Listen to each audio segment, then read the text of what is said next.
Good morning વિદ્યાર્થી મિત્રો, મજામાં બધા? ચેપ્ટર નંબર 7 જેના આપણે 2 લેક્ચરો ગયા છે. હવે ત્રીજા લેક્ચરની આપણે વાત કરીએ, જેમાં પ્રશ્ન 14 અને પ્રશ્ન 15 નો આપણે અભ્યાસ કરીશું. આ પણ ખૂબ જ સરસ મજાના સવાલ છે અને મેં કહ્યું એમ વારંવાર મેં કહ્યું છે કે આ પાઠ જે છે શરૂઆતમાં તમને થોડુંક અલગ લાગશે, પણ ટેન્શન ના લેતા, થોડા જ લેક્ચરોમાં આ પાઠ તમને ભાવવા લાગશે. તો પ્રશ્ન નંબર 14, કણોના તંત્ર પર પ્રવર્તતા બળોની ચર્ચા કરો. કણોના તંત્ર પર પ્રવર્તતા બળોની ચર્ચા કરો. તો યાદ રાખો, આકૃતિમાં એક આપણે આવા આકારનું કણોનું તંત્ર દર્શાવેલું છે. તો બોલો, આકૃતિમાં એક આપણે કણોનું તંત્ર દર્શાવેલું છે. આ કણોના તંત્રમાં કણો પર 2 પ્રકારના બળો લાગે છે. બોલો, આ કણોના તંત્રમાં કણો પર 2 પ્રકારના બળો લાગે છે. એક તો અહીંયા સૌપ્રથમ મેં 2 કણો પસંદ કર્યા છે, તો આકૃતિ પહેલા હું તમને સમજાવી દઉં. બોલો, આ કણોના તંત્રમાં ઘણા બધા કણો આવેલા હશે, અસંખ્ય કણો આવેલા હશે, પણ આપણે સરળતા ખાતર 2 કણો ધ્યાનમાં લીધા છે. ફરીવાર કહું છું કે આ આકૃતિમાં આવા આકારનું એક કણોનું તંત્ર આપણે દર્શાવેલું છે, જે એક પ્રકારનો ઘન પદાર્થ જ છે. આ કણોના તંત્રમાં અસંખ્ય કણો હોઈ શકે છે, પરંતુ સરળતા ખાતર આપણે અભ્યાસ માટે 2 કણો, કણ 1 અને કણ 2 દર્શાવેલા છે અને તેના પર લાગતા બળો દર્શાવેલા છે. તો કણ 1 પર લાગતું બાહ્ય બળ F1 સદિશ આવી રીતની દિશામાં અને કણ 2 પર લાગતું બાહ્ય બળ F2 સદિશ આવી રીતની દિશામાં. ટૂંકમાં F1 સદિશ અને F2 સદિશ એ બાહ્ય બળો છે. જ્યારે F21 સદિશ અને F12 સદિશ, તો આને કહેવાય કણ 2 પર કણ 1 વડે લાગતું બળ. બોલો, આને શું કહેવાય? કણ 1 પર કણ 2 વડે લાગતું બળ આકર્ષી પ્રકારનું. આ જ રીતે આને કહેવાય કણ 2 પર કણ 1 વડે લાગતું બળ. તો બોલો, F12 સદિશ અહીંયા ના દર્શાવ્યા હોય તો દર્શાવી દેજો, બરાબર? અહીંયા F21 સદિશ દર્શાવજો. તો બોલો, F12 સદિશ એટલે કણ 1 પર કણ 2 વડે લાગતું આકર્ષી પ્રકારનું બળ. આ જ રીતે F21 સદિશ એટલે કણ 2 પર કણ 1 વડે લાગતું બળ. બોલો, આ બંને બળોને આંતરિક બળો કહેવાય છે. તો આમ તમે કહી શકો છો કે કણોના તંત્રમાં કણો પર 2 પ્રકારના બળો લાગે છે. એક તો તંત્રમાં લાગતા એવા બાહ્ય બળો, જે આકૃતિમાં F1 સદિશ અને F2 સદિશ વડે દર્શાવેલા છે. બીજું, તંત્રમાં કણો વચ્ચે પ્રવર્તતા પરસ્પર ક્રિયાગત એવા આંતરિક બળો. તો એક તો બાહ્ય બળો અને બીજું તંત્રમાં કણો વચ્ચે પ્રવર્તતા એવા પરસ્પર ક્રિયાગત એવા આંતરિક બળો. હવે આ આકૃતિ A છે અને આ આકૃતિ B છે. તો આ આકૃતિ એમાં દર્શાવ્યા મુજબ કણ 1 અને કણ 2 પર લાગુ પાડેલ બાહ્ય બળો F1 સદિશ અને F2 સદિશ છે, અને આ કણો વચ્ચે ઉદ્ભવતા એવા આંતરિક બળો અનુક્રમે F12 સદિશ અને F21 સદિશ છે.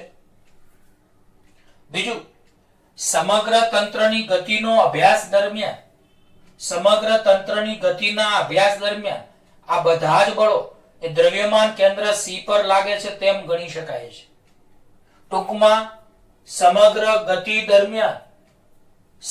પદાર્થની ગતિ દરમિયાન આ બધા જ બળો એ તંત્રના દ્રવ્યમાન કેન્દ્ર C પર લાગતા ગણી શકાય, જે આકૃતિ B માં દર્શાવેલા છે. તો ઉપરની આકૃતિ A છે, એ જ આકૃતિ B તમે જુઓ કેવી રીતે દોરી છે. તો અહીંયા મેં દ્રવ્યમાન કેન્દ્ર દર્શાવેલું છે આ દ્રવ્યમાન કેન્દ્ર ઉપર F1 સદિશ જેટલું બળ આમ લાગે છે, F2 સદિશ જેટલું બળ આમ લાગે છે. તો બોલો આ આકૃતિ એમાં જે બાહ્ય બળો F1 સદિશ, F2 સદિશ અને આંતરિક બળો F12 સદિશ અને F21 સદિશ જે છે એને આપણે એક જ દ્રવ્યમાન કેન્દ્ર C પર લાગતા દર્શાવેલા છે. તો બોલો F1 સદિશ એ આવી રીતે લાગે છે, F2 સદિશ એ આવી રીતે લાગે છે. તો યાદ રાખજો F1 સદિશ આમ લાગે છે, F2 સદિશ આમ લાગે છે. બોલો આ બંનેનું પરિણામી બળ આ F સદિશ છે. તો ફરીવાર હું કહું છું, ધ્યાન રાખજો બરાબર. આ F1 સદિશ આમ લાગે છે, F2 સદિશ આમ લાગે છે. સમાંતર બાજુ ચતુષ્કોણના નિયમના આધારે પરિણામી બળ F આમ કહી શકાય. બીજી એક વાત કે અહીં F12 સદિશ આમ લાગે છે અને F21 સદિશ આ દિશામાં છે. યાદ રાખજો F12 સદિશ આ દિશામાં છે અને F21 સદિશ આ દિશામાં છે. તો આ બળો કેવી રીતે દર્શાવ્યા એ ખાસ તમે સમજી લો. તો બોલો આકૃતિ B માં F1 સદિશ આમ જાય છે તો F1 સદિશ આમ જાય છે, F2 સદિશ આમ જાય છે તો F2 સદિશ આમ જાય છે. સમાંતર બાજુ ચતુષ્કોણને આધારે પરિણામી બળ વિકર્ણ F સદિશ આપે છે. આ જ રીતે F12 સદિશ આમ જાય છે અને F21 સદિશ આમ જાય છે. તો આ રીતે તમે સમજી શકો છો. હવે આપણે સમજીએ તો આકૃતિ B માં બધા જ બળો દ્રવ્યમાન કેન્દ્ર પર લાગતા દર્શાવેલા છે. આકૃતિમાં બધા જ બળો દ્રવ્યમાન કેન્દ્ર પર લાગતા દર્શાવેલા છે. પણ એક વાત તમને ખબર જ છે કે ન્યૂટન ગતિના ત્રીજા નિયમ અનુસાર કણ 1 પર કણ બળ 2 વડે જેટલું બળ લાગે એટલું જ બળ કણ 2 પર કણ 1 વડે લાગે. ટૂંકમાં આઘાત અને પ્રત્યાઘાત સમાન મૂલ્યના અને પરસ્પર વિરુદ્ધ દિશામાં હોય છે. આ એના જેવી સ્થિતિ અહીંયા થશે. તો યાદ રાખો કે ન્યૂટન ગતિના ત્રીજા નિયમ મુજબ F12 સદિશ બરાબર -F21 સદિશ એટલે કે બંને બળો સમાન મૂલ્યના અને પરસ્પર વિરુદ્ધ દિશાના હોવાથી બંને બળોનો સરવાળાને કહેવાય પરિણામી બળ. તો બોલો આંતરિક બળોનો સરવાળો શૂન્ય થાય છે. કેમ? કારણ કે આ બંને બળો સમાન મૂલ્યના અને પરસ્પર વિરુદ્ધ દિશામાં હોય છે. આથી આંતરિક બળોનો સરવાળો શૂન્ય થાય છે. પણ આ સરવાળાને પરિણામી બળ બોલાય છે. તો આંતરિક બળોનો સરવાળો એટલે કે પરિણામી બળ શૂન્ય થાય છે. તો યાદ રાખો કણોના તંત્રમાં આંતરિક બળો તો લાગે છે પણ એની અસર ગણાતી નથી. તો યાદ રાખજો કે કણોના તંત્રમાં આંતરિક બળોની અસર ગણાતી નથી. કણોના તંત્રમાં આંતરિક બળોની અસર નાબૂદ થાય છે. તો આ કણોના તંત્ર પર આંતરિક બળો F12 સદિશ અને F21 સદિશ લાગે તો છે પરંતુ આ બંને બળો સમાન મૂલ્યના અને પરસ્પર વિરુદ્ધ દિશાના હોવાથી આંતરિક બળોનો સરવાળો એટલે કે આંતરિક બળોનું પરિણામી બળ શૂન્ય થાય છે. આથી આંતરિક બળોની અસર નાબૂદ થાય છે અને માટે તંત્ર પર લાગતું પરિણામી બળ F સદિશ એ ફક્ત બાહ્ય બળોનું જ પરિણામી બળ છે. ટૂંકમાં પદાર્થ જે ગતિ કરે છે તે બાહ્ય બળો F1 સદિશ અને F2 સદિશની પરિણામી અસર હેઠળ જ ગતિ કરે છે. ટૂંકમાં અહીં આંતરિક બળોની અસર નાબૂદ થાય છે.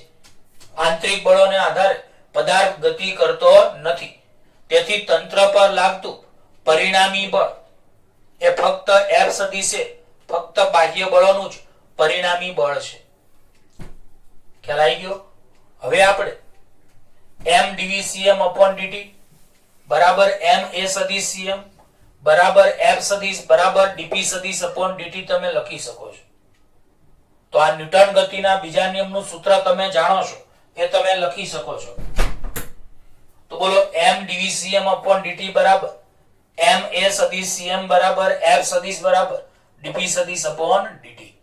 તો આ રીતનો આ સવાલ અહીંયા હતો. તો આગળ તમારે બહુ કામમાં લાગશે એટલે બરાબર ધ્યાન આપજો. એકવાર આપણે રિવિઝન કરાવીએ. પ્રશ્ન નંબર 14 કણોના તંત્ર પર પ્રવર્તતા બળોની ચર્ચા કરો. તો યાદ રાખો કે કણોના તંત્રમાં કણો પર બે પ્રકારના બળો લાગે છે. કણોના તંત્રમાં કણો પર બે પ્રકારના બળો લાગે છે એટલે કે પ્રવર્તે છે. તો તંત્રના કણો પર બે પ્રકારના બળો પ્રવર્તે છે. એક છે બાહ્ય બળો, જે આકૃતિમાં F1 સદિશ અને F2 સદિશ વડે દર્શાવેલા છે, અને બીજા તંત્રમાં કણો વચ્ચે પ્રવર્તતા એવા આંતરિક બળો, જે આકૃતિમાં F12 સદિશ અને F21 સદિશ વડે દર્શાવેલા છે. અહીંયા વર્ણનમાં આપણે લખેલું છે કે આકૃતિ A માં દર્શાવ્યા મુજબ કણ 1 અને કણ 2 પર લાગુ પાડેલ બાહ્ય બળો F1 સદિશ અને F2 સદિશ છે, અને તેના પર લાગતા આ કણો વચ્ચે ઉદ્ભવતા આંતરિક બળો અનુક્રમે F12 સદિશ અને F21 સદિશ છે. બીજું, સમગ્ર તંત્રની ગતિના અભ્યાસ દરમિયાન આ બધા જ બળો એ દ્રવ્યમાન કેન્દ્ર C પર લાગતા ગણી શકાય, અને આકૃતિ B માં આ બધા જ બળો દ્રવ્યમાન કેન્દ્ર પર લાગતા દર્શાવેલા છે. એટલે કે આ દ્રવ્યમાન કેન્દ્ર F1 સદિશ આમ જાય છે, F2 સદિશ આમ જાય છે, F12 સદિશ આમ જાય છે, અને F21 સદિશ આમ જાય છે. હવે આપણે જોઈ શકીએ છીએ કે ન્યૂટન ગતિના ત્રીજા નિયમ મુજબ આ F12 સદિશ અને F21 સદિશ બંને સમાન મૂલ્યના અને પરસ્પર વિરુદ્ધ છે. આથી આ આંતરિક બળોનું પરિણામી બળ શૂન્ય થાય છે. આ આંતરિક બળોનું પરિણામી બળ એટલે કે સરવાળો શૂન્ય થાય છે. આથી આંતરિક બળોની અસર નાબૂદ થાય છે. તેથી તંત્ર પર લાગતું પરિણામી બળ F સદિશ એ ફક્ત બાહ્ય બળોનું જ પરિણામી બળ છે. ટૂંકમાં અહીંયા પદાર્થ જે ગતિ કરે છે એ આંતરિક બળોની અસર હેઠળ ગતિ કરતો નથી, ફક્ત અને ફક્ત બાહ્ય બળોની પરિણામી અસર હેઠળ જ ગતિ કરે છે. તો આમ તંત્ર પર લાગતું પરિણામી બળ F સદિશ એ ફક્ત બાહ્ય બળોનું જ પરિણામી બળ છે. હવે m dvcm upon dt બરાબર m a સદિશ cm બરાબર F સદિશ બરાબર dp સદિશ upon dt એ કણોના તંત્ર માટે ન્યૂટન ગતિનો બીજા નિયમનું ગાણિતિક સ્વરૂપ છે. તો આ બધા જે સૂત્રો છે એ કણોના તંત્ર માટે ન્યૂટન ગતિના બીજા નિયમના ગાણિતિક સ્વરૂપો છે. હવે પ્રશ્ન નંબર 15, m a સદિશ બરાબર F એક્સટર્નલ મેળવવા માટે, એક્સટર્નલ એટલે બાહ્ય બળ, F સદિશ એક્સટર્નલ એટલે પરિણામી બાહ્ય બળ. બોલો, F સદિશ એક્સટર્નલ એટલે પરિણામી બાહ્ય બળ. તો ma સદિશ બરાબર F એક્સટર્નલ મેળવવા માટે કેટલીક નોંધનીય બાબતો જણાવો. તો સૌથી પહેલા તો આપણે જાણીએ છીએ તેમ કે દ્રવ્યમાન કેન્દ્રની ગતિ જાણવા માટે કણોના તંત્રના આંતરિક બળોની જાણકારીની જરૂરિયાત નથી, કારણ કે આંતરિક બળોની અસર તો નાબૂદ થાય છે. તો આંતરિક બળો તો કોઈ જરૂર જ નથી, એની કોઈ આપણે કામ નથી. આ માટે ફક્ત બાહ્ય બળોની જાણવાની આવશ્યકતા છે. તો બધાને ખ્યાલ છે કે કોઈ પણ કણોનું તંત્ર ગતિ કરે તો કણોના તંત્રમાં બે પ્રકારના બળો લાગે છે, આંતરિક બળો અને બાહ્ય બળો. પરંતુ આંતરિક બળોની અસર તો ગણાતી નથી, કારણ કે આંતરિક બળો સમાન મૂલ્યના અને પરસ્પર વિરુદ્ધ દિશામાં હોય છે. આથી આંતરિક બળોની અસર નાબૂદ થાય છે. પરંતુ અહીં બાહ્ય બળોનું જ પરિણામી બળ ગણાય છે. તો એ જ મુદ્દો અહીંયા લખ્યો છે કે દ્રવ્યમાન કેન્દ્રની ગતિ જાણવા માટે કણોના તંત્રના આંતરિક બળોની જાણકારીની કોઈ જરૂરિયાત નથી, પરંતુ આ માટે ફક્ત બાહ્ય બળોને જાણવાની આવશ્યકતા છે. બરાબર ધ્યાન આપજો કે દ્રવ્યમાન કેન્દ્રની ગતિ જાણવા માટે કણોના તંત્રના આંતરિક બળોની જાણકારીની જરૂરિયાત નથી. આ માટે ફક્ત બાહ્ય બળોને જ જાણવાની આવશ્યકતા છે. બીજું, તંત્રના દરેક કણોની ગતિ ગમે તેવી હોય તો પણ દ્રવ્યમાન કેન્દ્ર ma સદિશ બરાબર F એક્સટર્નલ મુજબ ગતિ કરે છે. તો યાદ રાખજો, તંત્રના દરેક કણોની ગતિ ગમે તેવી હોય, ગમે તેવા પ્રકારની ગતિ હોય તો પણ દ્રવ્યમાન કેન્દ્ર ma સદિશ બરાબર F એક્સટર્નલ મુજબ ગતિ કરે છે. નંબર 3 કે ઉપરનું સમીકરણ મેળવવા માટે આપણે કણોના તંત્રના પ્રકારને સ્પષ્ટ કરવાની જરૂર નથી. એટલે કે કણોના તંત્રનો કણ કયો છે એ કણોના તંત્રના પ્રકારને સ્પષ્ટ કરવાની જરૂર નથી. કારણ કે આ તંત્ર એ ગતિમાન કણોનો સમૂહ હોઈ શકે છે, જેમાં તમામ પ્રકારની આંતરિક ગતિ હોઈ શકે છે અથવા દ્રઢ પદાર્થ પણ હોઈ શકે છે, જે શુદ્ધ સ્થાનાંતરિત ગતિ અથવા ચાક ગતિ અથવા બંનેની મિશ્રિત ગતિ હોઈ શકે છે. તો ત્રીજો મુદ્દો ધ્યાન આપજો કે ઉપયુક્ત સમીકરણ મેળવવા માટે આપણે કણોના તંત્રના પ્રકારને સ્પષ્ટ કરવાની જરૂર નથી, કારણ કે આ તંત્ર એ ગતિમાન કણોનો સમૂહ હોઈ શકે છે, જેમાં તમામ પ્રકારની આંતરિક ગતિ હોઈ શકે છે અથવા દ્રઢ પદાર્થ પણ હોઈ શકે છે, જે શુદ્ધ સ્થાનાંતરિત ગતિ અથવા ચાક ગતિ અથવા બંનેની મિશ્રિત ગતિ હોઈ શકે છે. તો પ્રિય વિદ્યાર્થીઓ, પ્રશ્ન નંબર 14 તો આપણે 2 વાર રિવિઝન કરાવ્યો, અને પ્રશ્ન 15 કે ma સદિશ બરાબર f એક્સટર્નલ મેળવવા માટે કેટલીક નોંધનીય બાબતો, તો આ આપણે જાણકારી માટે લીધી. તો એકવાર સમજાવી દઉં કે દ્રવ્યમાન કેન્દ્રની ગતિ જાણવા માટે કણોના તંત્રના આંતરિક બળોની જાણકારીની જરૂરિયાત નથી. આ માટે ફક્ત બાહ્ય બળોને જ જાણવાની જરૂર છે. નંબર 2, તંત્રના દરેક કણોની ગતિ ગમે તેવી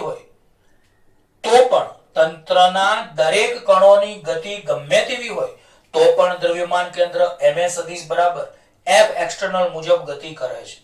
નંબર 3, આ ઉપયુક્ત સમીકરણ મેળવવા માટે આપણે કણોના તંત્રના પ્રકારને સ્પષ્ટ કરવાની જરૂર નથી, એટલે કે કણોના તંત્રનો પ્રકાર ગમે તેવો હોય તો ચાલે, કારણ કે આ તંત્ર એ ગતિમાન કણોનો સમૂહ હોઈ શકે છે, જેમાં તમામ પ્રકારની આંતરિક ગતિ હોઈ શકે છે અથવા દ્રઢ પદાર્થ પણ હોઈ શકે છે, જે શુદ્ધ સ્થાનાંતરિત ગતિ અથવા ચાક ગતિ અથવા બંનેની મિશ્રિત ગતિ હોઈ શકે છે.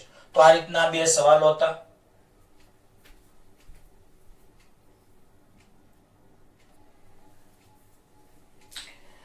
હવે પ્રિય વિદ્યાર્થીઓ, 18મો સવાલ એ પણ ખૂબ જ સરસ મજાનો અને આઈએમપી સવાલ છે, જે આપણે આગળ કામ લાગે એવો છે, એટલે ધ્યાન દેજો. આમાંથી એમસીક્યુ પણ પૂછાઈ શકે છે.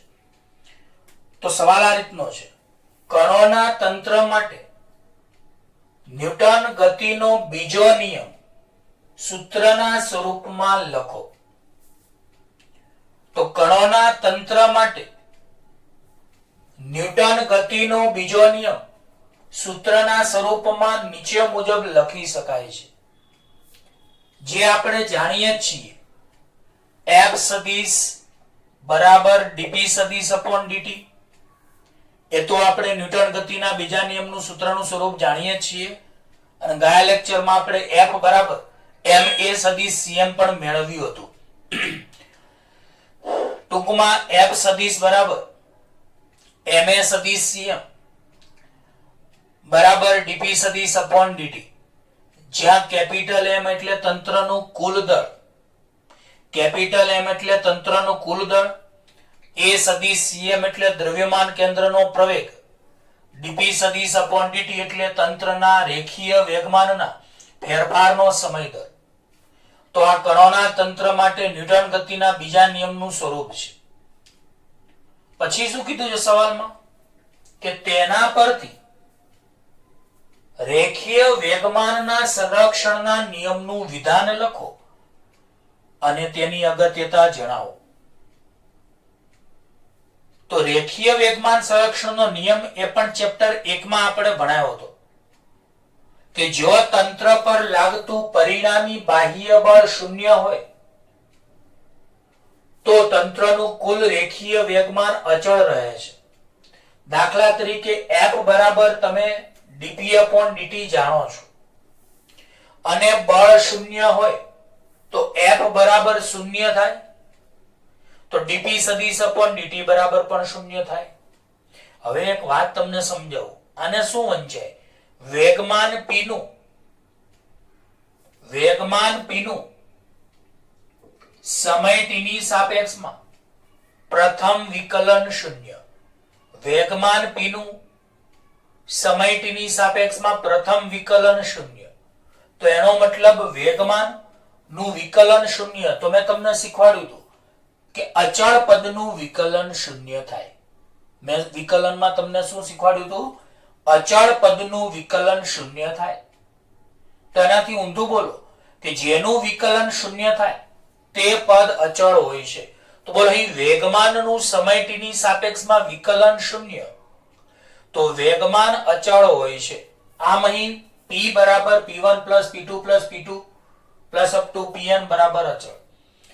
આમ તમે રેખીય વેગમાન સંરક્ષણના નિયમનું વિધાન આ રીતે લખી શકો છો કે જો તંત્રનું પરિણામી બાહ્ય બળ F બરાબર શૂન્ય હોય તો તંત્રનું કુલ રેખીય વેગમાન p બરાબર અચળ રહે છે.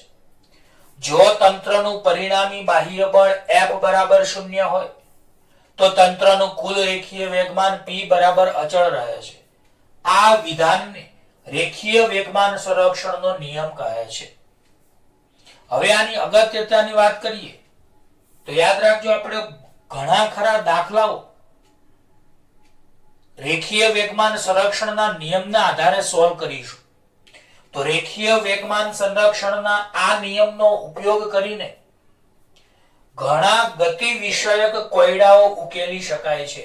એટલે ઘણા ગતિને લગતા પ્રશ્નો, ગતિને લગતા દાખલાઓ, તેનો ઉકેલ મેળવી શકાય છે. બીજું, રેખીય વેગમાન સંરક્ષણનો નિયમ મૂળભૂત અને સાર્વત્રિક છે. આવું કેમ? તો આ નિયમ કેમ મૂળભૂત અને સાર્વત્રિક છે? તો કારણ કે આ નિયમ ગ્રહોના બનેલા તંત્ર માટે તેમજ ઇલેક્ટ્રોન અને પ્રોટોન જેવા સૂક્ષ્મ કણોના બનેલા તંત્રો માટે સમાન રીતે લાગુ પાડી શકાય છે. તાંસણીથી માંડીને મોટા કણો સુધી, એવું આ કહેવા માંગે છે. તો રેખીય વેગમાન સંરક્ષણનો નિયમ એ મૂળભૂત અને સાર્વત્રિક છે કારણ કે આ નિયમ ગ્રહોના બનેલા તંત્ર એટલે ખૂબ જ મોટા પદાર્થો માટે તેમજ ઇલેક્ટ્રોન અને પ્રોટોન જેવા સૂક્ષ્મ કણો માટે સમાન રીતે લાગુ પાડી શકાય છે. માટે F સદિશ બરાબર ma સદિશ cm બરાબર m dvcm upon dt બરાબર 0. હવે આપણે જો પરિણામી બળ શૂન્ય લઈએ, જો બળ F બરાબર શૂન્ય લેવામાં આવે તો જો બળ શૂન્ય તો દ્રવ્યમાન કેન્દ્રનો પ્રવેગ પણ શૂન્ય થાય. દ્રવ્યમાન કેન્દ્રનો પ્રવેગ એટલે દ્રવ્યમાન કેન્દ્રના વેગનું સમય t ની સાપેક્ષમાં પ્રથમ વિકલન. આ તો તમે જાણો છો કે પ્રવેગ એટલે dvcm upon dt. જો પ્રવેગ બળ શૂન્ય, જો પરિણામી બાહ્ય બળ શૂન્ય તો પ્રવેગ શૂન્ય, પ્રવેગ શૂન્ય તો વેગનું સમય t ની સાપેક્ષમાં વિકલન શૂન્ય. અને મેં હમણાં જ કહ્યું કે અહીં વેગનું વિકલન શૂન્ય થાય છે. દ્રવ્યમાન કેન્દ્રના વેગનું વિકલન શૂન્ય થાય છે એનો મતલબ દ્રવ્યમાન કેન્દ્રનો વેગ અચળ રહેશે. તો બોલો, દ્રવ્યમાન કેન્દ્રના વેગનું વિકલન શૂન્ય થાય છે એનો મતલબ દ્રવ્યમાન કેન્દ્રનો વેગ અચળ રહે છે. આમ કહી શકાય કે જો બાહ્ય બળની ગેરહાજરી હોય એટલે કે પરિણામી બાહ્ય બળ શૂન્ય હોય તો તેનો વેગ અચળ રહે છે. એટલે કે દ્રવ્યમાન કેન્દ્ર સ્થિર હોય તો સ્થિર અને ગતિમાં હોય તો પોતાની અચળ વેગી ગતિ ચાલુ રાખે છે. આ ન્યૂટન ગતિના પહેલા નિયમ જેવું થઈ ગયું કે જ્યાં સુધી કોઈ પદાર્થ પર બાહ્ય બળ ન લાગે ત્યાં સુધી તે પદાર્થ સ્થિર હોય તો સ્થિર અને પોતા અચળ વેગી ગતિ કરતો હોય તો પોતાની અચળ વેગી ગતિ જાળવી રાખે છે. કારણ કે જો પરિણામી બળ F શૂન્ય તો દ્રવ્યમાન કેન્દ્રનો પ્રવેગ a સદિશ cm શૂન્ય. જો દ્રવ્યમાન કેન્દ્રનો પ્રવેગ શૂન્ય તો તેનું વેગનું સમય t ની સાપેક્ષમાં વિકલન શૂન્ય. પરિણામે વેગ અચળ થાય છે. આમ કહી શકાય કે બાહ્ય બળની ગેરહાજરીમાં તંત્રનું દ્રવ્યમાન કેન્દ્ર સ્થિર હોય તો સ્થિર અને ગતિમાં હોય તો પોતાની અચળ વેગી ગતિ જાળવી રાખે છે. તો આ રીતે આપણે આ સવાલને મસ્ત રીતે ભણ્યો. આપણે બધા સવાલો બે વાર રિવિઝન કરાવીએ છીએ કારણ કે આ થિયરી છે. મને ખબર છે તમે વિડિયો લેક્ચર એક જ વાર જોવાના છો એટલે કમ્પ્લીટલી તમને સમજણ પડી જવી જોઈએ એ રીતે આપણે ભણાવીશું. તો ચલો ફરીવાર, કણોના તંત્ર માટે ન્યૂટન ગતિનો બીજો નિયમ સૂત્રના સ્વરૂપમાં લખો અને તેના પરથી રેખીય વેગમાન સંરક્ષણના નિયમનું વિધાન લખી તેની અગત્યતા જણાવો. તો કણોના તંત્ર માટેનો ન્યૂટન ગતિનો બીજો નિયમ સૂત્રના સ્વરૂપમાં નીચે મુજબ લખાય છે. F સદિશ બરાબર ma સદિશ cm બરાબર dp સદિશ upon dt. બીજું, જો તંત્ર પર લાગતું પરિણામી બાહ્ય બળ શૂન્ય હોય, જો તંત્ર પર લાગતું પરિણામી બાહ્ય બળ શૂન્ય હોય તો F બરાબર dp upon dt બરાબર 0. પરિણામે p સદિશ વેગમાનનું વિકલન શૂન્ય તો વેગમાન અચળ માટે p બરાબર p1 p2 up to pn બરાબર અચળ. આમ કહી શકાય કે જો તંત્રનું પરિણામી બાહ્ય બળ F બરાબર શૂન્ય હોય તો તંત્રનું કુલ રેખીય વેગમાન p બરાબર અચળ રહે છે. આ વિધાનને રેખીય વેગમાન સંરક્ષણનો નિયમ કહે છે. બીજું, રેખીય વેગમાન સંરક્ષણનો નિયમનો ઉપયોગ કરી ઘણા ગતિને લગતા પ્રશ્નોનો ઉકેલ મેળવી શકાય છે. તો બોલો, રેખીય વેગમાન સંરક્ષણના નિયમનો ઉપયોગ કરી ઘણા ગતિ વિષયક કોયડાઓ એટલે ગતિને લગતા પ્રશ્નો ઉકેલી શકાય છે.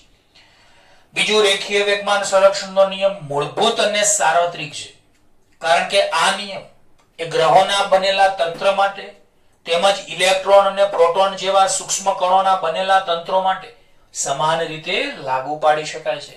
બીજું કે જો તંત્ર પર લાગતું પરિણામી બળ F બરાબર શૂન્ય હોય તો આ સૂત્ર મુજબ બળ શૂન્ય હોય તો પ્રવેગ a સદિશ cm પણ શૂન્ય થાય. પ્રવેગ a સદિશ cm એટલે વેગનું સમય t ની સાપેક્ષમાં વિકલન શૂન્ય. તો પ્રવેગ શૂન્ય તો વેગનું સમય t ની સાપેક્ષમાં વિકલન શૂન્ય, તો વેગ બરાબર અચળ થશે.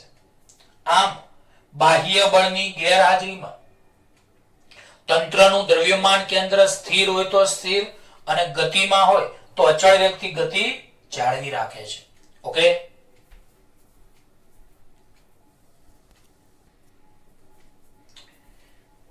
હવે પ્રિય વિદ્યાર્થીઓ, 19મી થિયરી, દ્રવ્યમાન કેન્દ્રની ગતિના ઉદાહરણ ચર્ચો. દ્રવ્યમાન કેન્દ્રની ગતિના ઉદાહરણ ચર્ચો એની પહેલા આપણે એક વિધાન તો જાણીએ જ છીએ. શું જાણીએ છીએ? કે બાહ્ય બળોની ગેરહાજરીમાં એટલે કે પરિણામી બાહ્ય બળ શૂન્ય હોય તો પ્રવેગ શૂન્ય થાય, તો તેનું વિકલન dvcm upon dt શૂન્ય થાય, તો વેગ vcm બરાબર અચળ હોય છે. સીધી ભાષામાં બાહ્ય બળની ગેરહાજરીમાં તંત્રનું દ્રવ્યમાન કેન્દ્ર સ્થિર હોય તો સ્થિર રહે છે અને જો ગતિમાં હોય તો અચળ વેગથી ગતિ ચાલુ રાખે છે. તો બોલો, બાહ્ય બળની ગેરહાજરીમાં તંત્રનું દ્રવ્યમાન કેન્દ્ર સ્થિર હોય તો સ્થિર રહે છે અથવા ગતિમાં હોય તો પોતાની અચળ વેગી ગતિ જાળવી રાખે છે. બીજું, રેડિયમ ન્યુક્લિયસ, રેડિયમ એટલે Ra, રેડિયમ ન્યુક્લિયસનું રેડોન અને આલ્ફા કણ એટલે હિલિયમનું ન્યુક્લિયસ, આલ્ફા કણ એટલે હિલિયમનું ન્યુક્લિયસ. તો બોલો, રેડિયમ ન્યુક્લિયસનું રેડોન ન્યુક્લિયસ, Rn એટલે રેડોન અને 2He4 એટલે આલ્ફા કણ. તો બોલો, રેડિયમ ન્યુક્લિયસનું રેડોન ન્યુક્લિયસ અને આલ્ફા કણમાં વિઘટન પામે છે. તો આવા સંજોગોમાં ન્યુક્લિયસ આંતરિક બળોને કારણે ક્ષય પામે છે. તો આવું કેમ થાય છે? તો રેડિયમ એ અસ્થાયી તત્વ છે. ડિટેલમાં 12 સાયન્સમાં આપણે ભણવામાં આવશે. તો રેડિયમ એ અસ્થાયી તત્વ છે. તે સ્થાયીપણું પ્રાપ્ત કરવા માટે પોતાના આંતરિક બળોને કારણે વિઘટન પામે છે. તો બોલો, રેડિયમ ન્યુક્લિયસનું રેડોન ન્યુક્લિયસ અને આલ્ફા કણમાં વિઘટન થાય છે. રેડિયમ ન્યુક્લિયસનું આ રેડિયમ ન્યુક્લિયસ એનું રેડોન ન્યુક્લિયસ અને આલ્ફા કણમાં વિઘટન થાય છે. બીજી એક વાત કે રેડિયમ અસ્થાયી તત્વ હોવાથી સ્થાયી તત્વમાં રૂપાંતર પામે છે. સ્થાયી તત્વમાં રૂપાંતર પામવા માટે આંતરિક બળોને કારણે આવું વિઘટન થાય છે. તો બોલો, આ ન્યુક્લિયસ આંતરિક બળોને કારણે ક્ષય એટલે ઉત્સર્જન થવું. તો આ રેડિયમ ન્યુક્લિયસ આંતરિક બળોને કારણે ક્ષય પામે છે. તેથી તંત્રનું કુલ રેખીય વેગમાન ક્ષય પહેલા એટલે પ્રારંભમાં અને ક્ષય પછી પણ સમાન જ રહે છે. તો બોલો અહીં તંત્રનું કુલ રેખીય વેગમાન એ અચળ રહે છે, કારણ કે અહીં પણ પરિણામી બાહ્ય બળ શૂન્ય છે અને પરિણામી બાહ્ય બળ શૂન્ય હોય તો dp/dt શૂન્ય એટલે વેગમાન અચળ હોય. તો આ મુદ્દો અહીંયા લાગુ પડશે કે બોલો આ તંત્રમાં કોઈ પણ પ્રકારનું બાહ્ય બળ લાગતું નથી. બાહ્ય બળ ન લાગે તો dp/dt શૂન્ય થાય તો વેગમાન અચળ થાય. તો બોલો ક્ષય પહેલાનું વેગમાન અને ક્ષય પછીનું વેગમાન અચળ રહે છે. તો અહીં વેગમાન સંરક્ષણનો નિયમ પડાય છે. તો બોલો રેડિયમ ન્યુક્લિયસનું રેડોન ન્યુક્લિયસ અને આલ્ફા કણમાં વિઘટન પામે છે. આ ઘટનામાં રેડિયમ ન્યુક્લિયસમાં આંતરિક બળોને કારણે આવું ક્ષય થાય છે. બીજું અહીં પરિણામી બાહ્ય બળ શૂન્ય હોય છે. આથી તંત્રનું કુલ રેખીય વેગમાન એ ક્ષય પહેલા અને ક્ષય પછી, આ સ્થિતિને ક્ષય પહેલા કહેવાય આને કહેવાય ક્ષય પછી. તો બંને સ્થિતિમાં વેગમાન સમાન રહે છે.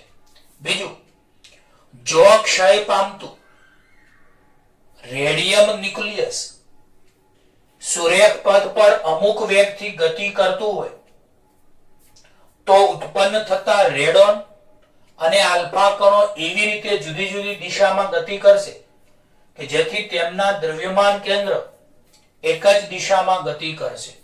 તો બોલો જો ક્ષય પામતું રેડિયમ ન્યુક્લિયસ સુરેખ પથ પર અમુક વેગથી ગતિ કરતું હોય, ટૂંકમાં આ રેડિયમ ન્યુક્લિયસ જે ક્ષય પામે છે, તો બોલો જો ક્ષય પામતું એટલે ઉત્સર્જન પામતું રેડિયમ ન્યુક્લિયસ સુરેખ પથ પર અમુક વેગથી ગતિ કરતું હોય તો ઉત્પન્ન થતા રેડોન અને આલ્ફા કણો એવી રીતે જુદી જુદી દિશામાં ગતિ કરે કે જેથી તેમના દ્રવ્યમાન કેન્દ્ર પણ એ જ દિશામાં ગતિ કરે છે.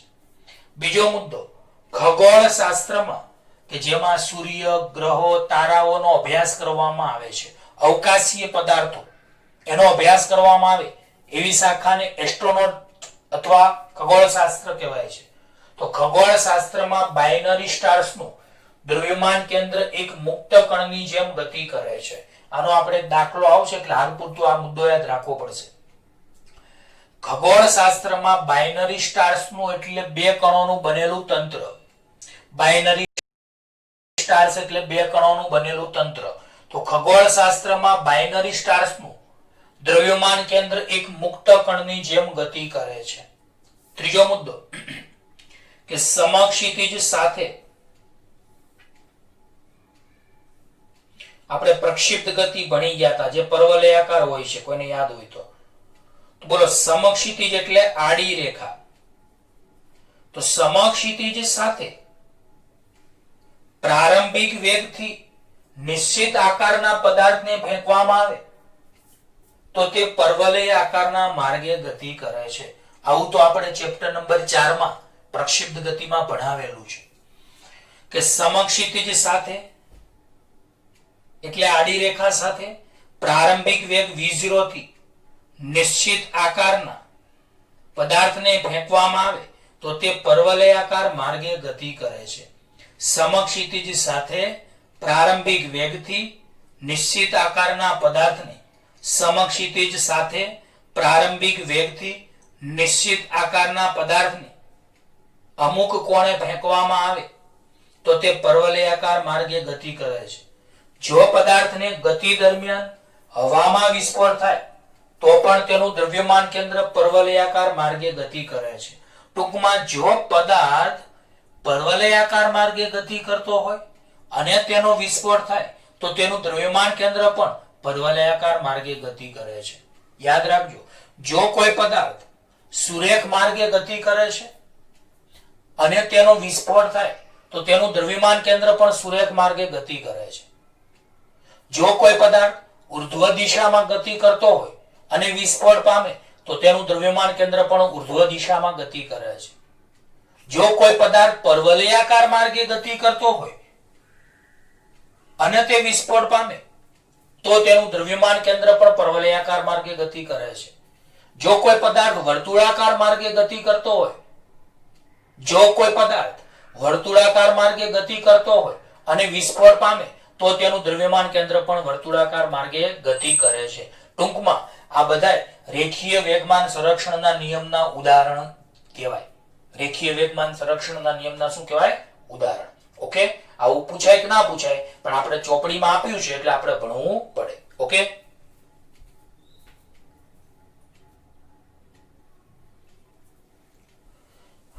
હવે વિદ્યાર્થી મિત્રો 20 નંબરનો સવાલ ખૂબ જ એટલે ખૂબ જ બાર સાયન્સ માટે પણ અગત્યનો છે, એટલે બરાબર ધ્યાન આપજો. બે સદિશોનો સદિશ ગુણાકાર સમજાવો. બે સદિશોનો સદિશ ગુણાકાર સમજાવો. તો યાદ રાખો, ધારો કે કોઈ સ્થાન સદિશ છે અને બળ F સદિશ છે, તો સ્થાન સદિશ સદિશ રાશિ, બળ પણ સદિશ રાશિ, અને એનો ગુણાકાર કરવાથી મળતી ટોર્ક આવી રીતની સંજ્ઞા હોય એને ટી કહેવાય, પણ આમ કરીને આમ હોય એને ટાઉ બોલાય. તો આપણે આ ચેપ્ટરમાં ટાઉ સદિશ નામની એક રાશિ આવશે જેને ટોર્ક કહેવાય છે. તો યાદ રાખજો કે સ્થાનાંતર એટલે કે સ્થાન એ સદિશ રાશિ છે, બળ સદિશ રાશિ છે, અને બે સદિશોનો ગુણાકાર કરવાથી મળતી રાશિ ટોર્ક એ પણ સદિશ છે. તો આપણે સદિશ ગુણાકારની વ્યાખ્યા શું આપી શકીએ? તો બોલો, જો બે સદિશોનો ગુણાકાર કરવામાં આવે તો મળતી રાશિ પણ સદિશ હોય તો તેને સદિશ ગુણાકાર કહે છે. યાદ રાખજો, જો બે સદિશોનો ગુણાકાર કરવામાં આવે તો મળતી રાશિ પણ સદિશ હોય તો તેને સદિશ ગુણાકાર કહેવાય છે. ખ્યાલ આવી ગયો? ટૂંકમાં બે સદિશોનો ગુણાકાર કરતા સદિશ રાશિ મળતી હોય તો તેને સદિશ ગુણાકાર કહે છે. બરાબર યાદ રાખજો, બે સદિશોનો ગુણાકાર કરતા મળતી રાશિ સદિશ હોય તો તેવા ગુણાકારને સદિશ ગુણાકાર કહે છે. અહીં આકૃતિમાં એક સદિશ આપણે એ સદિશ દર્શાવેલો છે, બીજો સદિશ બી સદિશ દર્શાવેલો છે, અને બંને વચ્ચેનો ખૂણો થીટા છે. અહીં n કેરેટ એ સદિશ અને બી સદિશ થી બનતા સમતલને લંબ દિશામાંનો એકમ સદિશ છે. તો યાદ રાખો, એ સદિશ બી સદિશ વચ્ચેનો ખૂણો થીટા અને n કેરેટ એ સદિશ અને બી સદિશ થી બનતા સમતલને લંબ દિશામાંનો એકમ સદિશ છે. બોલો, n કેરેટ એ કોણ છે? તો એ સદિશ અને બી સદિશ થી બનતા સમતલને લંબ દિશામાંનો એકમ સદિશ. તો હવે યાદ રાખજો, ધારો કે એ સદિશ અને બી સદિશ એ બે સદિશો છે, તેમની વચ્ચેનો ખૂણો થીટા છે જે આકૃતિમાં દર્શાવેલું છે. તો એક સૂત્ર તમારે યાદ રાખવાનું છે જે મેં શીખવાડ્યું જ છે. એ સદિશ ક્રોસ બી સદિશ બરાબર AB sin theta n caret. તો આને કહેવાય સદિશ, આને કહેવાય મૂલ્ય, અને આને કહેવાય એકમ સદિશ કે જે દિશા દર્શાવવા માટે વપરાય છે. તો બોલો, કોઈ પણ સદિશ એટલે સદિશનું મૂલ્ય ગુણ્યા તે સદિશની દિશામાંના એકમ સદિશનો ગુણાકાર. તો બોલો, કોઈ પણ સદિશ એટલે સદિશનું મૂલ્ય અને તે સદિશની દિશામાંના એકમ સદિશનો ગુણાકાર. તો બોલો, એ સદિશ ક્રોસ બી સદિશ બરાબર AB sin theta n caret. આ સૂત્ર બધા યાદ રાખવાનું, જ્યાં એ એટલે એ સદિશનું મૂલ્ય. સદિશનું મૂલ્ય બે રીતે દર્શાવાય છે. જો માનાંક કરો તો તીર કરવાનું, માનાંક ન કરવું હોય તો તીર કાઢી નાખવાનું. જો માનાંક કરો તો તીર રાખવાનું, નકર તીર કાઢી નાખવાનું. તો બોલો, સદિશનું મૂલ્ય બે રીતે દર્શાવાય છે. જો માનાંક રાખો તો તીર રાખવાનું, અને માનાંક કાઢી નાખો તો તીર કાઢી નાખવાનું. તો બોલો, અહીંયા એ એટલે એ સદિશનું મૂલ્ય, બી એટલે બી સદિશનું મૂલ્ય, થીટા એ સદિશ અને બી સદિશ વચ્ચેનો ખૂણો છે, અને n કેરેટ મેં તમને કહ્યું એમ, તો n કેરેટ એ સદિશ અને બી સદિશ થી રચાતા સમતલને લંબ દિશામાંનો એકમ સદિશ છે। n કેરેટ એ a સદિશ અને b સદિશ થી રચાતા સમતલને લંબ દિશામાંનો એકમ સદિશ છે।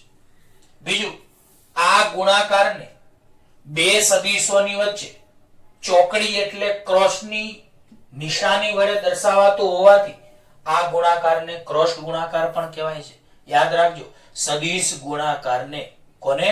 સદિશ ગુણાકારને બે સદિશોની વચ્ચે ક્રોસનું ચિહ્ન કરીને દર્શાવાતું હોવાથી આ ગુણાકારને ક્રોસ ગુણાકાર કહે છે। n કેરેટની દિશા કેવી રીતે નક્કી કરી શકાય તે માટે બે પ્રકારની રીતો છે। n કેરેટની દિશા કેવી રીતે નક્કી કરી શકાય તે માટે બે દિશાઓ છે, બે નિયમો છે। પહેલું તો જમણા હાથના સ્ક્રૂનો નિયમ કે જમણા હાથના સ્ક્રૂને a સદિશ અને b સદિશ થી બનતા સમતલને લંબ રૂપે ગોઠવીને a સદિશ થી b સદિશની દિશામાં ઘુમાવતા સ્ક્રૂ જે દિશામાં ખસે, સ્ક્રૂના આંટા જે દિશામાં ખસે તે દિશા n કેરેટની કહેવાય છે। તો યાદ રાખજો, n કેરેટની દિશા માટેના બે નિયમો છે। તો જમણા હાથના સ્ક્રૂને, આ જે સ્ક્રૂ છે, યાદ રાખો સ્ક્રૂ તો સ્ક્રૂ જ હોય। માની લો કે આ પેન છે, આ પેનને હું સ્ક્રૂ કહું છું। જો હું આ સ્ક્રૂને જમણા હાથમાં પકડું તો જમણા હાથનો સ્ક્રૂ, ડાબા હાથમાં પકડું તો ડાબા હાથનો સ્ક્રૂ।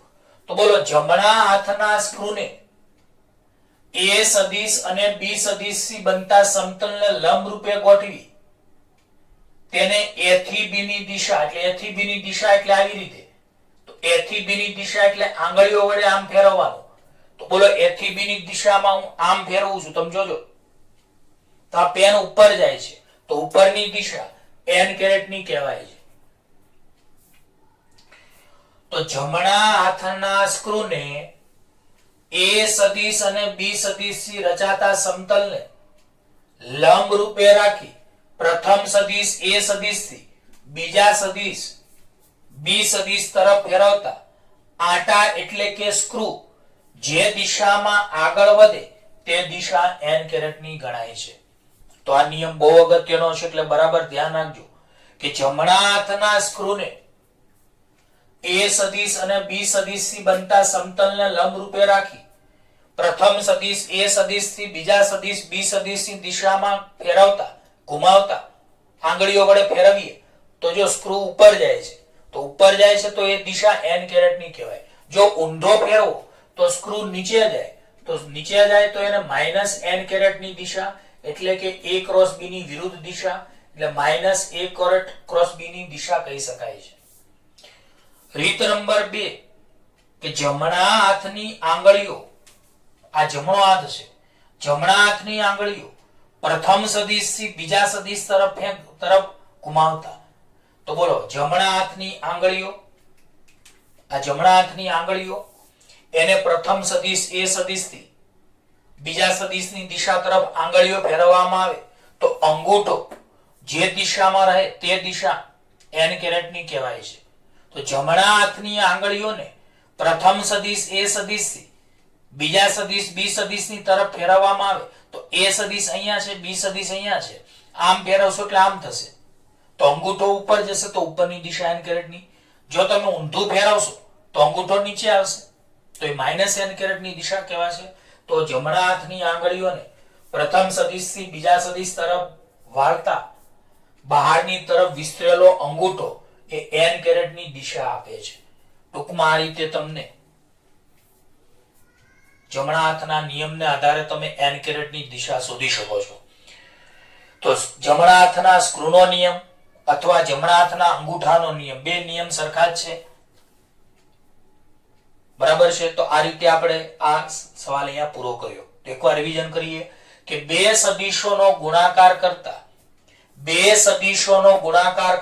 મળતી રાશિ સદિશ હોય તો આવા ગુણાકારને સદિશ ગુણાકાર કહે છે। બે સદિશોનો ગુણાકાર કરતા મળતી રાશિ સદિશ હોય, બે સદિશોનો ગુણાકાર કરતા મળતી રાશિ સદિશ હોય તો આવા ગુણાકારને સદિશ ગુણાકાર કહે છે। અહીં સ્થાન સદિશ r સદિશ અને બળ f સદિશ રાશિ છે, તેનો ગુણાકાર કરવાથી મળતી રાશિ ટોર્ક એ પણ સદિશ રાશિ છે. આ થિયરી આપણે આની પછીના લેક્ચરોમાં ભણવામાં આવશે. બીજું, આકૃતિમાં એ સદિશ અને બી સદિશ એ બે સદિશો દર્શાવેલા છે. આકૃતિમાં એ સદિશ અને બી સદિશ બે સદિશો દર્શાવેલા છે. તેમની વચ્ચેનો ખૂણો થીટા છે. એ સદિશ ક્રોસ બી સદિશ બરાબર AB sin theta n caret. તો કોઈ પણ સદિશ એટલે સદિશનું મૂલ્ય ગુણ્યા એકમ સદિશનો ગુણાકાર. જ્યાં a એટલે a સદિશનું મૂલ્ય, b એટલે b સદિશનું મૂલ્ય, થીટા એ સદિશ અને b સદિશ વચ્ચેનો ખૂણો છે અને n કેરેટ એ a સદિશ અને b સદિશથી રચાતા સમતલને લંબ દિશામાંનો એકમ સદિશ છે.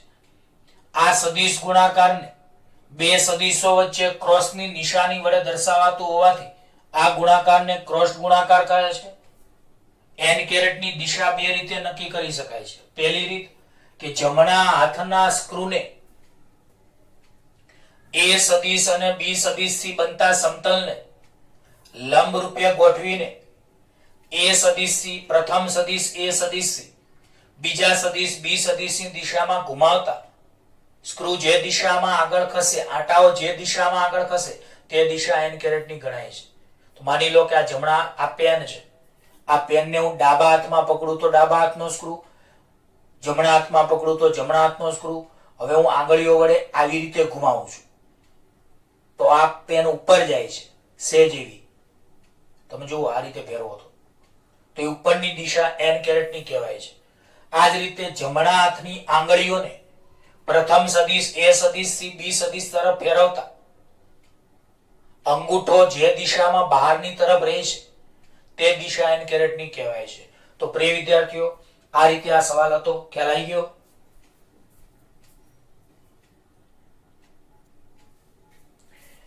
હવે વિદ્યાર્થી મિત્રો, એક પ્રશ્ન નંબર 21 લાસ્ટ સવાલ. સદિશ ગુણાકારના ગુણધર્મો લખો. સદિશ ગુણાકારના ગુણધર્મો લખો.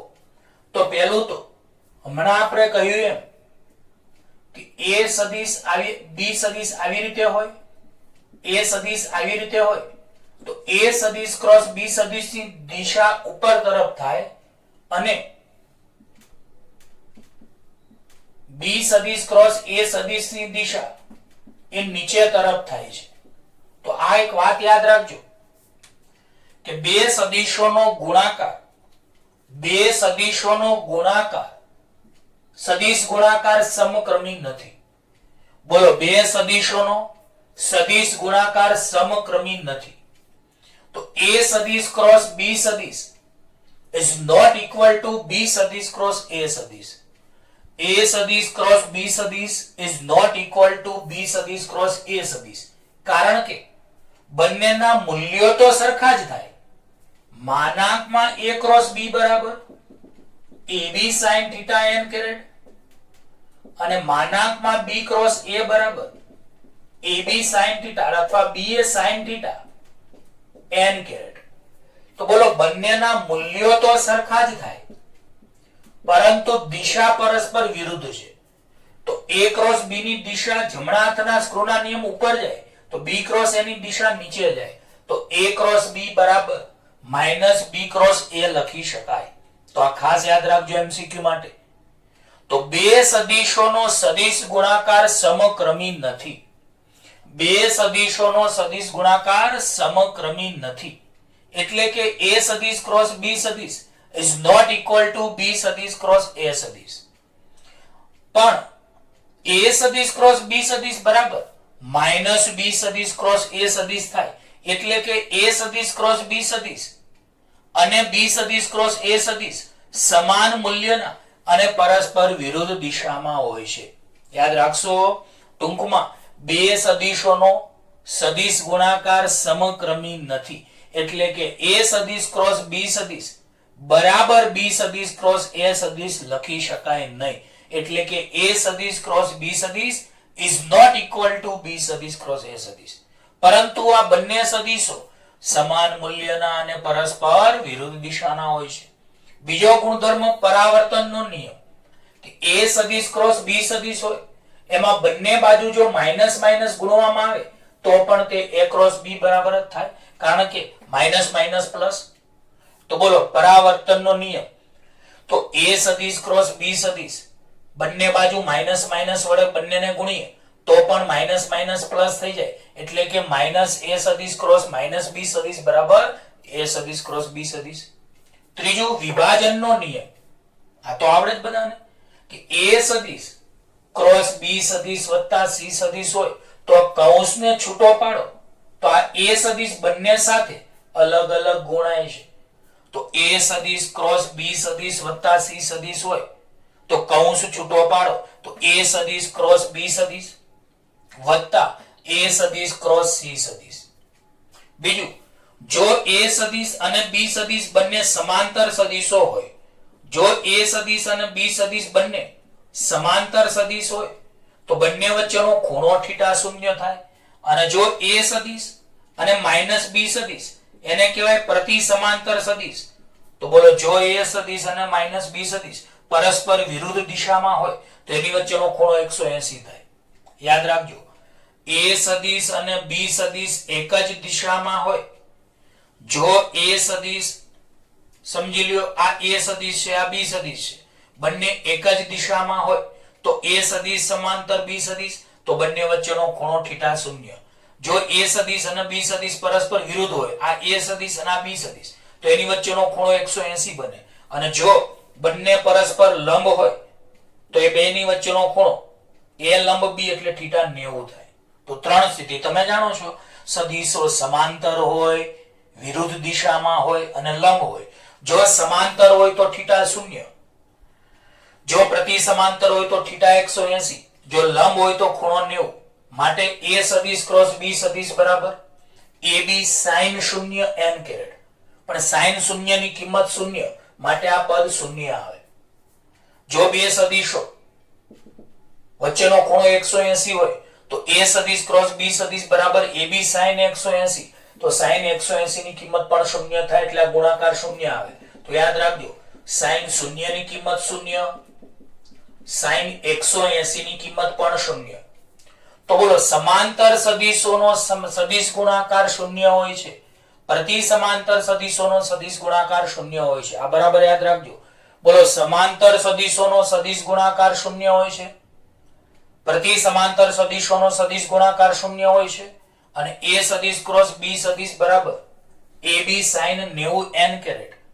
sin 90 ની કિંમત 1, sin 90 ની કિંમત 1, તો અહીંયા ab n કેરેટ લખાય. બોલો a સદિશ ક્રોસ b સદિશ બરાબર ab sin 90, તો sin 90 ની કિંમત 1, તો ab n કેરેટ લખાય.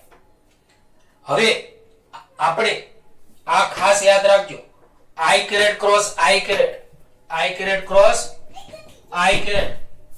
તો બોલો i caret cross i caret બરાબર 0, j caret cross j caret બરાબર 0, k caret cross k caret 0. કારણ કે i એટલે x અક્ષની દિશા દર્શાવવા માટેનો એકમ સદિશ, j કેરેટ એટલે y અક્ષની દિશા દર્શાવવા માટેનો એકમ સદિશ, અને k કેરેટ એટલે z અક્ષની દિશા દર્શાવવા માટેનો એકમ સદિશ. તો બોલો બંને i કેરેટ એટલે x દિશા, j કેરેટ એટલે y, k કેરેટ એટલે z. તો સમાંતર સદિશો કહેવાય તો એનો સદિશ ગુણાકાર 0 આવે. ટૂંકમાં એવું યાદ રાખવાનું, સરખું સરખું હોય તો 0 અને અલગ અલગ હોય તો અલગ. દાખલા તરીકે i caret cross j caret હોય તો આ x છે, આ y છે, અને લંબા z થાય.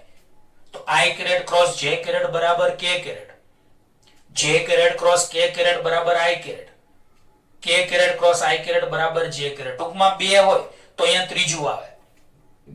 i caret cross j caret હોય તો અહીંયા k caret, j caret cross k caret હોય તો અહીંયા i caret, k caret cross i caret હોય તો અહીંયા j કેરેટ.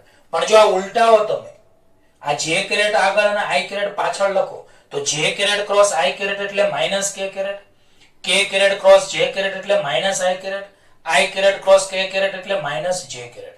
અને એક લાસ્ટ ગુણધર્મ આવે આપણે બાકી છે એ પૂરો કરીએ એટલે આ પ્રશ્ન નંબર 21 ની સદિશના ગુણાકારના ગુણધર્મોની વાત અહીંયા આપણે પૂરી થશે. તો યાદ રાખજો, આજના બધા જ લેક્ચરો આ લેક્ચરના ખાસ તમે તૈયાર કરજો, કારણ કે ખૂબ જ એટલે ખૂબ જ જરૂરી છે. તો હવે આ રીતનું તમારે સૂત્ર યાદ રાખવાનું છે.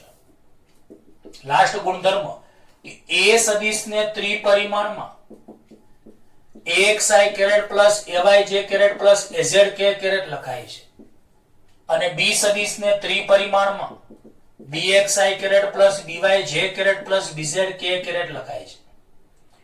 હવે હું a સદિશ ક્રોસ b સદિશ બરાબર લખું તો આ રીતનું એક લખાય છે i caret j caret k caret. a સદિશનો x યામ y ઘટક અને z ઘટક અને b સદિશનો bx by અને bz. 10મા ધોરણમાં તમારે ક્રેમરની રીત આવી હતી એના જેવું. બોલો આડા હોય એને હાર કહેવાય, ઊભા હોય એને સ્તંભ કહેવાય અને આને કહેવાય ત્રિહાર નિશ્ચાયક. તો 3 હારો આડી છે, 3 સ્તંભ ઊભા છે તો આને કહેવાય ત્રિહાર નિશ્ચાયક. આ ગણિતમાં આવે છે પણ આપણે સાદુરૂપ શીખવાડી દઈએ. ચલો હવે અહીંયા i કેરેટ હું લખું તો i કેરેટ ની બાજુમાં એ સ્તંભ અને એ હારનું નહીં લખવાનું, બાકીનું લખવાનું. તો i કેરેટ સિવાયનું આપણે લખીએ તો અહીંયા ay az by bz લખાય. માઈનસ j કેરેટ વચ્ચેનું પદ હોય ત્યાં માઈનસ j કેરેટ આવશે. તો હવે j કેરેટ જે સ્તંભ અને જે હારમાં એ ના લખાય, બાકીનું બીજું લખાશે. એટલે અહીંયા તમે જુઓ આ નહીં લખાય, જે કેરેટ જે હાર અને સ્તંભમાં આવે ના લખાય, બાકીનું એઝ ઇટ ઇઝ લખાય. એટલે ax az અને bx bz plus k caret. k caret તો જે સ્તંભ અને જે હાર હોય ના લખાય, બાકીનું લખાય. એટલે ax ay bx by.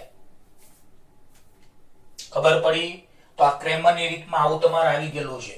તો બોલો i કેરેટ જે સ્તંભ અને જે હારમાં હોય એ ના લખાય. એટલે i કેરેટ માનાંકમાં ay az by bz minus j caret તો j કેરેટ જે સ્તંભ અને હારમાં હોય એ ના લખાય, બાકીનું લખાય. એટલે ax az bx bz વત્તા k કેરેટ જે સ્તંભ અને હારમાં હોય એ ના લખાય, બાકીનું લખાય. એટલે ax ay bx by. હવે ચોકડી ગુણાકાર કરો તમે, ચોકડી ગુણાકાર તો ay bz minus by az અથવા az by ay bz minus az by minus j caret. અહીંયા પણ ચોકડી ગુણાકાર કરીએ આપણે તો ax bz minus az bx વત્તા k કેરેટ. અહીંયા પણ ચોકડી ગુણાકાર કરો તો ax by minus ay bx.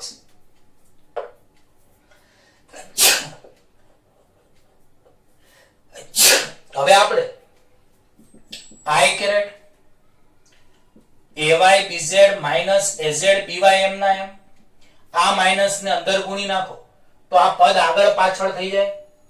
આ માઈનસ ને અંદર ગુણો તો આ પદ આગળ પાછળ થઈ જાય.